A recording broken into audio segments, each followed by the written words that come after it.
At ito mga guys, yung pinakaabangan natin na bagong alamang. Ayan. Itong alamang na to guys, tama lang yung anghang niya kaya napakasarap kasi manamis-namis. Ako kasi gusto ko taga manamis-namis yung bagoong. Yan naman sir, puro laman. Kaya mas mahal. Puro laman. Ako. Mas masarap ba may pag may taba? Mas masarap sir, kung pambili doon. Pag may taba-taba, no? Yung nga, no? Yan. Yan, maglalagay tayo ng cooking oil. Ayan, cooking oil guys. Dagdagan pa natin. Ayan. Next naman natin guys, after ng talong, garlic naman. Ayan, gisa lang natin yung garlic. Yan guys, pag medyo nakikita nyo na medyo browny siya, brown na yung garlic, sunodin natin yung ito, onion. Next, onion. After onion guys, kamatis.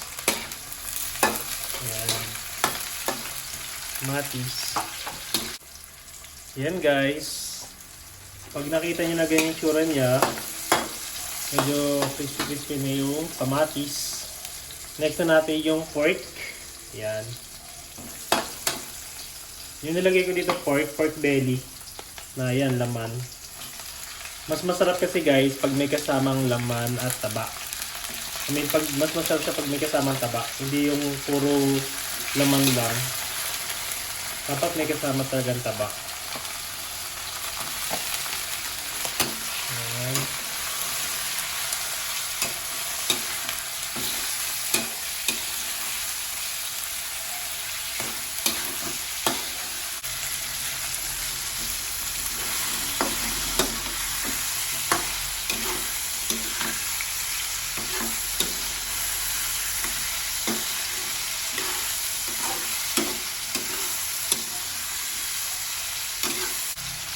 At ito mga guys, yung pinakaabangan natin na bagong alamang. Ayan. Itong alamang na to guys, tama lang yung anghang niya kaya napakasarap kasi manamis-namis. Ako kasi gusto ko taga manamis-namis yung bagoong alamang. Ayan. Kung mapapansin nyo, hindi siya makape kasi puli din pagkakagawa at the same time, Pinoy talaga yung alamang. Bigyan natin.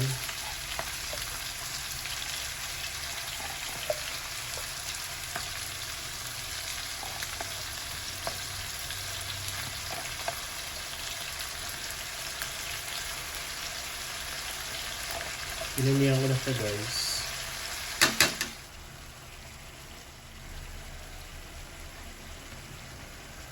Pag after paghalo ng bagoong natin, lagyan na natin tong talong natin na pinirito kanina. Ayan.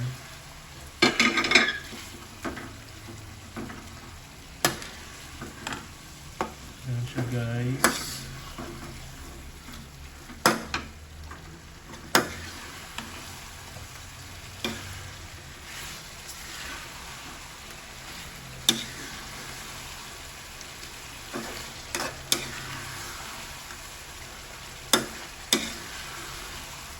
Ayan, halo-haloy lang natin siya ng ganyan.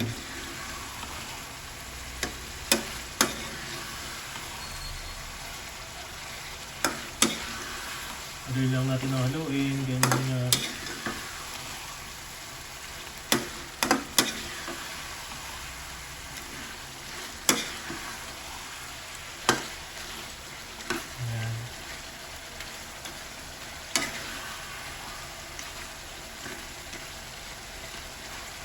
Ang bango na siya guys. Sobrang bango na talaga, promise. May malinam na.